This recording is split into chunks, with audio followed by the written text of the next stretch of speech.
2026 বিশ্বকাপের শেষ মুহূর্তের সেরা প্রস্তুতির জন্য ইউরোপের দুই জায়ান্ট দলের বিপক্ষে খেলবে ব্রাজিল।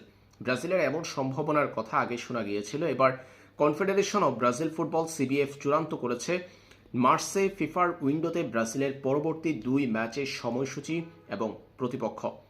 সিবিএফ জানিয়েছে ব্রাজিল পরবর্তী দুটা ম্যাচ খেলতে যাচ্ছে ইউরোপের দুই জায়ান্ট দলের বিপক্ষে। 2018 রাশিয়া বিশ্বকাপের দুই ফাইনালিস্ট ফ্রান্স এবং ক্রোয়েশিয়ার বিপক্ষে খেলতে দেখা যাবে ব্রাজিলকে। 2026 বিশ্বকাপের ভেন্যু যুক্তরাষ্ট্রে ব্রাজিলের পরবর্তী দুটা ম্যাচ। নতুন বছরের মার্চে ফিফার প্রথম উইন্ডো, আর প্রথম উইন্ডোতে ব্রাজিল খেলবে এই দুটা ম্যাচ। প্রথম ম্যাচটা ব্রাজিল খেলবে ফ্রান্সের বিপক্ষে 26 মার্চ।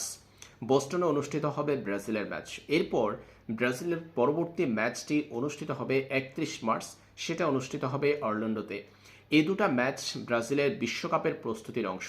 আন্তর্জাতিক উইন্ডোতে ব্রাজিল ইউরোপের দুই দলের বিপক্ষে খেলে বিশ্বকাপে নিজেদের শেষ মুহূর্তের সেরা প্রস্তুতি সারতে দেখা যাবে। ব্রাজিলকে এর আগেই খেলতে দেখা গিয়েছিল নভেম্বরের উইন্ডোতে। ডিসেম্বরে ফিফার উইন্ডো ছিল না, পরবর্তী উইন্ডো মার্চে, আর সেই উইন্ডোতে ইউরোপের এই দুই জায়ান্টের বিপক্ষে খেলবে সেলেসাওরা।